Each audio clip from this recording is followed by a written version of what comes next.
Yesus yang tetap lahir, Yesus yang tetap sebagai juru selamat, tetapi kita mengesampingkan itu. Karena apa? Karena kita masih dikuasai dengan dosa kita masih dikuasai dengan keegoisan dalam diri kita. Itulah yang membuat kita tidak bisa terlepas dari belenggu kebebasan merayakan Yesus sebagai Sang Juru Selamat di dalam kehidupan kita. Moga-moga ini bisa menjadi inspirasi bagi kita, bahwa kita sendiri sungguh-sungguh mempunyai Yesus Sang Juru Selamat yang pada akhirnya nanti akan menebus dosa-dosa kita. Maka inilah yang menjadi tanda kehidupan beriman kita. Dan moga-moga tanda penghidupan iman kita tidak luntur, bahkan mungkin tidak terkikis, karena kita terbelenggu oleh dosa-dosa kita. Kita mau bangkit bersama-sama, kita sungguh-sungguh mau mengusahakan apa yang baik, kendati kita manusia lemah, tetapi yakin kabar sukacitanya adalah Yesus yang menjadi pendamaian di dalam kehidupan beriman kita.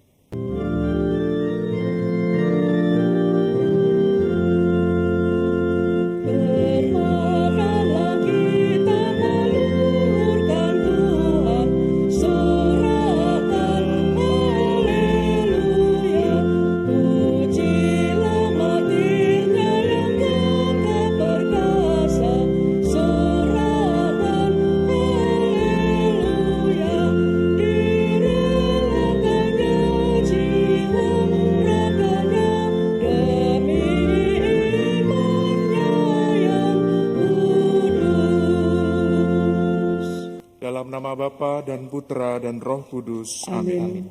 Semoga rahmat Tuhan kita Yesus Kristus, cinta kasih Allah dan persekutuan Roh Kudus bersamamu.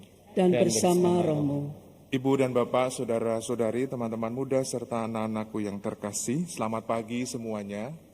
Selamat pagi. Pada kesempatan Ekaristi kita pagi hari ini, kita bersama-sama merayakan pesta kanak-kanak suci martir. Pesta ini disebut dalam kalender liturgi gereja timur maupun barat dan dirayakan untuk menghormati martir kanak-kanak yang menderita demi Kristus karena kekejaman Herodes. Maka marilah kita membawa ucapan syukur kita dan juga memanjatkan semua untuk intensi-intensi dan doa-doa kita di hadapan Tuhan, seraya kita juga menyesali segala dosa dan kelemahan kita, agar kita sungguh-sungguh layak dan pantas merayakan misteri yang suci ini. Saya mengaku kepada Allah yang Maha Kuasa dan kepada saudara sekalian bahwa saya telah berdosa dengan pikiran dan perkataan, dengan perbuatan dan kelalaian. Saya berdosa, saya sungguh berdosa. Oleh sebab itu saya mohon kepada Santa Perawan Maria, pada para malaikat dan orang kudus, dan kepada saudara sekalian, supaya mendoakan saya pada Allah Tuhan kita. Semoga Allah yang Maha Kuasa mengasihani kita, mengampuni dosa kita, dan menghantar kita ke hidup yang kekal. Amin. Marilah berdoa. Allah Bapa sumber kehidupan, pada hari ini kanak-kanak suci martir-Mu memuji keagungan-Mu bukan dengan kata, melainkan dengan darah. Kami mohon, semoga iman akan Dikau yang kami ucapkan dengan lidah, juga kami nyatakan dalam perilaku hidup kami. Dengan pengantaraan Yesus Kristus Putra-Mu, Tuhan kami, yang bersama dengan Dikau dalam persatuan Roh Kudus, hidup dan berkuasa, Allah kini dan sepanjang masa. Amin. Mari kita bertekun dalam firman Tuhan. Bacaan dari surat pertama Rasul Yohanes. Saudara-saudara terkasih, inilah berita yang telah kami dengar dari Yesus Kristus dan yang kami sampaikan kepada kamu. Allah adalah terang, dan di dalam Dia sama sekali tidak ada kegelapan. Jika kita katakan bahwa kita beroleh persekutuan dengan Dia, namun kita hidup di dalam kegelapan, kita berdusta, dan kita tidak melakukan kebenaran. Tetapi jika kita hidup di dalam terang, sama seperti Dia ada di dalam terang, maka kita beroleh persekutuan seorang dengan yang lain, dan darah Yesus, anaknya itu, menyucikan kita dari segala dosa. Jika kita berkata bahwa kita tidak berdosa, maka kita menipu diri kita sendiri, dan kebenaran tidak ada di dalam kita. Jika kita mengaku dosa kita, maka Allah adalah setia dan adil, sehingga Ia akan mengampuni segala dosa kita dan menyucikan kita dari segala kejahatan. Jika kita berkata bahwa kita tidak berbuat dosa, maka kita membuat Allah menjadi pendusta, dan firman-Nya tidak ada di dalam kita. Anak-anakku, hal-hal ini kutuliskan kepada kamu, supaya kamu jangan berbuat dosa. Namun, jika seorang berbuat dosa, kita mempunyai seorang pengantara pada Bapa, yaitu Yesus Kristus yang adil. Dialah pendamaian untuk segala dosa kita, malahan bukan untuk dosa kita saja, tetapi juga untuk dosa seluruh dunia. Demikianlah sabda Tuhan. Syukur kepada Allah. Jiwa kita terluput seperti burung terlepas dari jerat penangkap. Jiwa kita terluput seperti burung terlepas dari jerat penangkap. Jika bukan Tuhan yang memihak kepada kita, ketika manusia bangkit melawan kita, maka mereka telah menelan kita hidup-hidup, ketika amarah mereka menyala-nyala terhadap kita. Jiwa kita terluput seperti burung terlepas dari jerat penangkap. Maka air telah menghanyutkan kita, dan sungai telah mengalir menembus kita, telah mengalir melanda kita, air yang meluap-luap itu. Jiwa kita terluput seperti burung terlepas dari jerat penangkap. Haleluya, haleluya, haleluya.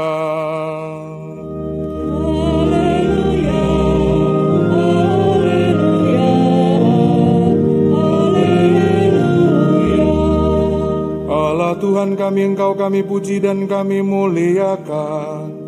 Kepadamu barisan para martir berkurban dengan mempertaruhkan nyawa. Haleluya, haleluya, haleluya. Tuhan sertamu dan sertamu juga. Inilah Injil Yesus Kristus menurut Matius. Dimuliakanlah Tuhan. Setelah orang-orang Majus yang mengunjungi bayi Yesus di Bethlehem itu pulang, tampaklah malaikat Tuhan kepada Yusuf dalam mimpi. Malaikat itu berkata, "Bangunlah, ambillah anak itu serta ibunya. Larilah ke Mesir dan tinggallah di sana sampai aku berfirman kepadamu. Karena Raja Herodes akan mencari anak itu untuk dibunuh." Maka Yusuf pun bangunlah. Malam itu juga diambilnya anak itu serta ibunya, lalu menyingkir ke Mesir dan tinggal di sana sampai Herodes mati. Hal itu terjadi supaya genaplah yang difirmankan Tuhan lewat nabinya, "Dari Mesir kupanggil anakku." Ketika Herodes tahu bahwa ia telah diperdayakan oleh orang-orang Majus itu, sangat marahlah ia. Lalu ia menyuruh membunuh semua anak di Bethlehem dan sekitarnya, yaitu anak-anak yang berumur 2 tahun ke bawah, sesuai dengan waktu yang dapat diketahuinya dari orang-orang Majus itu. Dengan demikian genaplah firman yang disampaikan oleh Nabi Yeremia. Terdengarlah suara di Rama, tangis dan ratap yang amat memilukan. Rahel menangisi anak-anaknya, dan ia tidak mau dihibur, sebab mereka tidak ada lagi. Demikianlah sabda Tuhan. Terpujilah Kristus. Para ibu dan bapak, saudara-saudari yang dikasihi Tuhan, pada hari ini gereja merayakan pesta kanak-kanak suci martir.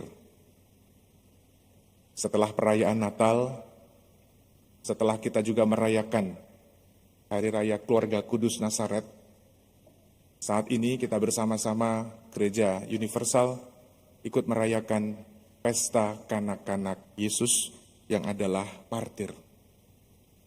Yang menarik bagi kita bersama yang bisa kita renungkan adalah bagaimana perjalanan seorang bayi Yesus bersama Yusuf dan Maria harus pergi dan meninggalkan tempatnya karena ancaman dari Herodes. Sebagaimana yang kita tahu, Herodes merasa terancam karena adanya bayi Yesus yang diramalkan adalah sebagai seorang raja.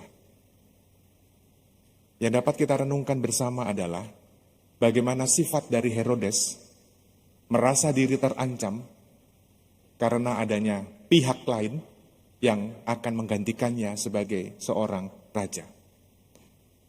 Herodes merasa panik, merasa takut, dan merasa terancam adanya kehadiran Yesus sebagai raja.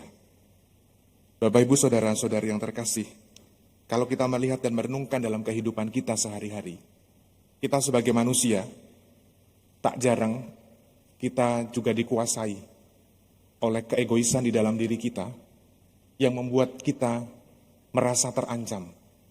Kalau kita melihat orang lain, atau kalau kita melihat sesama kita, mungkin punya posisi yang lebih baik, mungkin punya harta yang lebih banyak, mungkin punya kedudukan yang lebih oke, atau bahkan mungkin kita merasa tidak bahagia kalau melihat orang lain bahagia. Itu ada lagunya ya. Aku bahagia bila kau tak bahagia. Aneh lagunya sebetulnya ya. Kita mesti bahagia kalau orang lain juga bahagia. Kita meyakini bahwa Yesus adalah juru selamat yang akan menjadi raja, ya kita juga mesti merasa gembira, sukacita. Tetapi apa yang dilakukan dan dibuat oleh Herodes? Karena panik, karena merasa diri terancam, maka yang dilakukan adalah nggak tahu pokoknya siapa, semua bayi yang ada di Bethlehem dibunuh.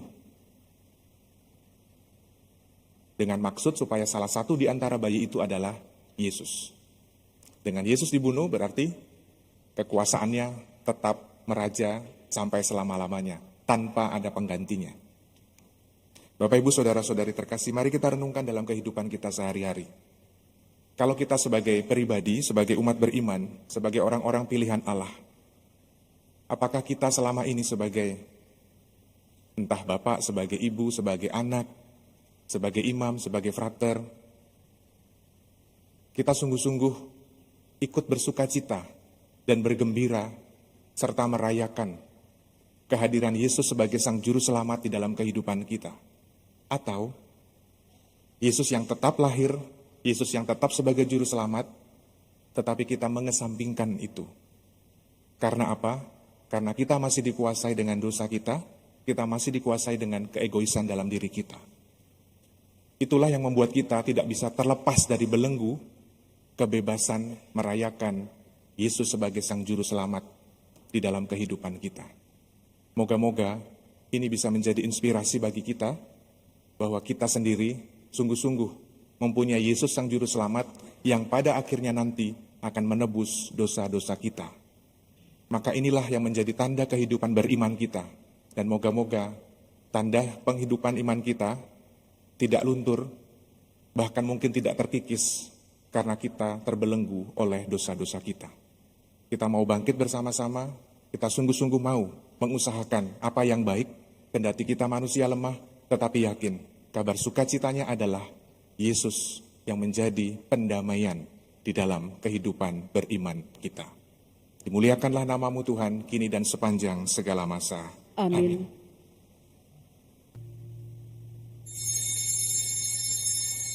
Marilah mewartakan misteri iman kita. Setiap hari kami makan roti dan minum dari piala ini. Wafat-Mu Tuhan kami wartakan hingga Engkau datang. Marilah berdoa. Allah Bapa Maha Rahim, kami telah Kau perkenankan turut serta dalam perjamuan pesta kanak-kanak suci, yang menerima mahkota kemuliaan berkat kelahiran putra-Mu, meskipun belum mampu mengakui iman dengan lidah. Semoga hati kami pun Kau penuhi dengan anugerah yang mendatangkan keselamatan abadi, dengan pengantaraan Kristus Tuhan kami. Amin. Ibu bapak, saudara-saudari terkasih, pada pesta kanak-kanak suci ini, sebetulnya dari kemarin, kita kedatangan dua putra daerah dari paroki ini yang saat ini sedang menempuh pendidikan di Seminari Tinggi Santo Yohanes Paulus II, Keuskupan Agung Jakarta. Yang pertama ada Frater Bimo, saat ini sudah bersama-sama dengan kita, bisa berdiri Frater Bimo. Ya, tingkat 3 ya sekarang ya.